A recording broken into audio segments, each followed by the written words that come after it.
resilience adalah bagaimana seseorang tidak bisa lagi mengelak dari tekanan yang dia alami, baik itu tekanan yang sifatnya positif maupun tekanan yang negatif, untuk kemudian melakukan sebuah perbuatan sesungguhnya tidak dia kehendaki. Itu dulu dipahami.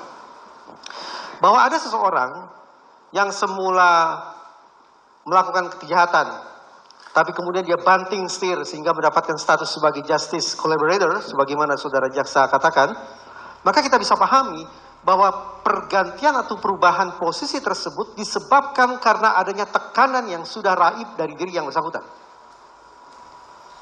Ketika yang bersangkutan sudah teryakinkan bahwa dia tidak berada di dalam kungkungan tekanan tersebut, maka kemungkinan dia akan berbalik arah jadi suatu hal yang sangat realistis. Nah, ini umpama terkait dilihat dari faktor apakah ada tekanan. Nah, tekanan ini apakah sifatnya harus konkret, ahli, ya kan?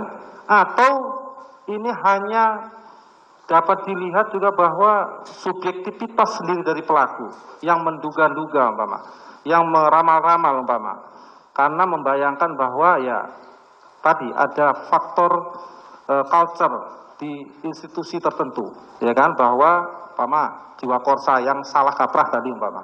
Nah, apakah harus konkret umpama jika kamu tembak dia, kalau tidak maka aku habisi juga kamu. Ini kan suatu tekanan yang konkret, ya kan? Nah, apakah juga bisa tekanan itu dilepaskan sendiri secara bebas terhadap pelaku itu sendiri yang hanya berdasarkan ramalan dan dugaan-dugaan atau bayangan dia sendiri, ketakutan tadi? Bagaimana pendapat Anda? Saya coba tafsirkan dulu, kalau pemahaman saya keliru tolong dikoreksi ya. Baik, silakan. Berarti saudara jaksa penuntut umum ini meminta penjelasan tentang bagaimana kita bisa memastikan apakah tekanan itu objektif ada ataukah subjektif belaka, begitu ya? Betul, betul ahli. Betul. Sebagaimana tempat saya uraikan tadi, untuk memahami secara utuh, secara jernih, kita perlu rambah 3 dimensi sekaligus. Yaitu dimensi makro, terkait dengan bagaimana pengaruh organisasi terhadap individu yang bersangkutan.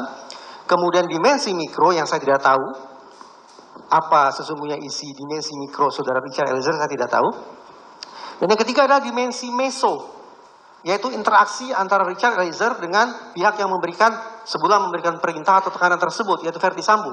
Konkret pun saya tidak tahu interaksi apa yang berlangsung di antara mereka. Tetapi, sebagaimana tadi saya katakan, ada temuan-temuan yang lebih rinci dari Milgram yang patut untuk kita cermati dan mungkin untuk kita terapkan dalam persidangan ini untuk menakar seberapa objektif sesungguhnya tekanan yang dirasakan oleh Richard Eliezer tersebut.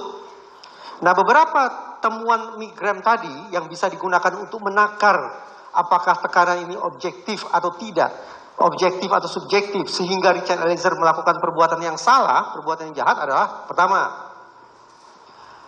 adakah pihak yang memberikan perintah itu punya otoritas atau tidak? Berarti kalau pihak pemberi perintah itu punya otoritas, objektif. Ada pihak pemberi perintah yang punya otoritas. Itu pertama. Yang kedua, apakah pihak pemberi perintah itu mengenakan kostum tertentu? Karena berdasarkan penelitian, tadi sempat saya katakan, ada perbedaan tingkat kepatuhan subjek penelitian, subjek eksperimen, ketika mereka diperintah dibandingkan ketika si peneliti memakai busana peneliti, dan ketika si peneliti tidak memakai busana peneliti. Dan ketika si peneliti memakai busana sebagai seorang ilmuwan, sebagai peneliti, ternyata perintahnya lebih dipatuhi. Itu sudah 2, objektif ya. Ada kostum. Silakan dicek saja bagaimana kostum yang dikenakan pada saat kejadian misalnya. Yang ketiga, lokasi kejadian, lokasi pemberi perintah itu, pemberian perintah itu dilakukan di mana? Di lokasi yang otoritatif atau lokasi yang umum saja. Misalnya dalam penelitian Milgram tadi, perintah untuk menyetrum itu diberikan, perintah itu diberikan, instruksi itu diberikan di perguruan tinggi, dan perguruan tinggi kita pandang sebagai lingkungan yang legitimate untuk sebuah penelitian.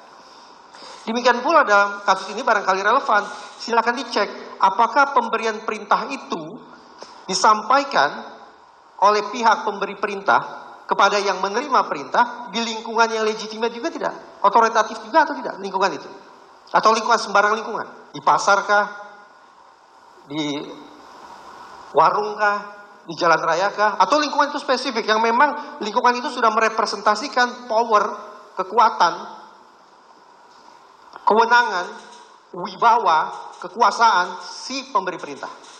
Itu yang ketiga atau mungkin yang keempat.